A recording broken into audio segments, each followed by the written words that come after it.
You know, in the world of aerospace, there's this constant, invisible war being fought on a microscopic scale. So today, we're going to dive into the advanced alloys that make modern flight even possible and the incredible armor science is designed to keep them and, us, safe up there in the sky. See, the very metals that form the backbone of an aircraft, everything from the fuselage to the engine blades, they're under this constant assault from a hidden enemy, corrosion. It's a relentless process, and it's always trying to break down the materials we rely on most. So that brings us to the big question, right? In an environment where the stakes are so incredibly high, how do we engineer microscopic armor that's actually strong enough to protect the future of flight? Well, let's get into it. Okay, first things first, we have to understand the sheer scale of the challenge here. We need materials that are unbelievably light, but also exceptionally strong and durable enough to handle these extreme conditions for decades. It's a huge ask. And this is where it gets really serious. This quote from the research kind of hits the nail on the head. Corrosion isn't always some big, obvious patch of rust. Nope, it often starts as these tiny, localized pits. They're incredibly hard to spot, but they can grow into cracks that compromise the whole structure, sometimes with catastrophic results. For a long time, the industry's go-to armor was something called a chromate conversion coating. And look, they were amazing at their job. They even had a kind of self-healing ability. The problem? A huge problem. They're based on hexavalent chromium, which is super toxic and a carcinogen. So the mission for materials scientists became crystal clear. Find a new generation of coatings that are just as good, or better, but are also safe for people and the environment. In this world of lightweight aerospace metals, there are really two main contenders that rise to the top, and each one has its own set of strengths and weaknesses. So let's break down the two main players in this game. So on one hand, you've got aluminum alloys. Think of these as the workhorses of the industry. They're lightweight, they're pretty easy to shape, and that makes them perfect for big structures, like the main body of the plane. Then you've got titanium. It's stronger, way more heat resistant. They call it space metal for a reason. It's used for the really critical stuff, like engine parts or the shells of spacecraft. Now, aluminum's biggest weakness is that pitting corrosion we were just talking about. Aggressive ions, think chloride, from salt water in the atmosphere, can just attack the surface and create these tiny little pits. For a material that you're counting on for structural integrity, that's a massive threat. It needs a really robust defense. And this is where modern surface engineering comes into play. And we're not just talking about, a simple coat of paint here. These are really advanced treatments that fundamentally change the surface of the metal itself. For aluminum, one of those promising new solutions is the zirconium conversion coating, or ZRCC.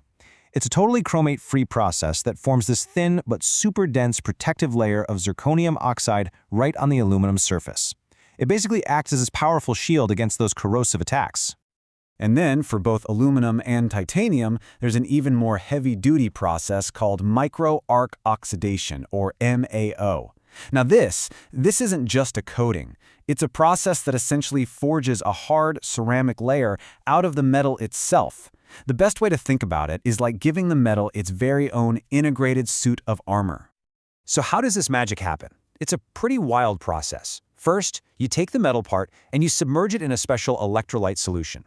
Then you apply a high voltage. As you ramp that voltage up past a certain point, thousands of tiny microarcs, they're like miniature lightning bolts, start discharging all across the surface. The incredible energy from these arcs literally transforms the surface of the metal into that super hard, super protective ceramic layer. Okay, so developing these incredible coatings is one thing, but proving they can actually withstand the harsh reality of flying is another thing entirely. And that requires some serious, multifaceted testing. So you have to ask the critical question, right? How do scientists actually validate these new protective layers? How do they know for sure that the armor is going to hold up when it counts? The answer is really a two-pronged attack. In the virtual lab, you have these incredibly powerful computer models that can simulate corrosion, literally atom by atom, to predict how a coating is going to behave. And then, in the real world, you subject physical samples to a whole battery of intense, punishing tests. In that virtual lab, researchers use these amazing tools to basically see the future. You have methods like density functional theory that let them model how individual atoms are going to interact. And then you've got something called the finite element method that can simulate how a tiny little pit might grow into a dangerous crack over thousands of flight hours. This lets them perfect the armor's design before they even step into a real lab. Then, in the real world, they get hands-on. They use powerful microscopes to see the coating structure up close. They use X-rays to confirm its exact composition, and they run electrochemical tests to precisely measure its resistance. And for the final exam, they stick it in a salt spray chamber to mimic years of harsh corrosive environments in just a matter of days. And the results? They are absolutely stunning. Just look at this data. For an aluminum alloy, applying one of these zirconium-based coatings slashed the corrosion rate by nearly 90%. That is a massive, game-changing leap in protection. You're turning a vulnerable surface into a seriously durable shield. Now, for titanium, the research uncovered another absolutely crucial step.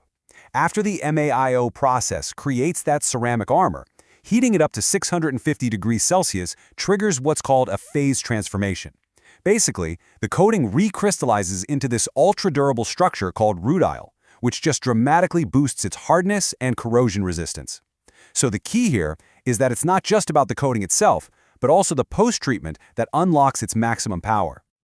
So, where does all this incredible innovation actually lead? What does this mean for the next generation of aircraft and, maybe even spacecraft? The really big takeaway from all of this research is that the future of aerospace materials, it's not just about inventing stronger metals. It's about engineering smarter surfaces. The real breakthroughs are happening at this microscopic scale, where these advanced coatings are acting like intelligent armor, protecting the metal underneath. This combination of predictive modeling and advanced surface engineering, that's the path forward. We're not just stopping rust anymore. We're creating materials that are fundamentally more durable, more reliable, and much, much safer.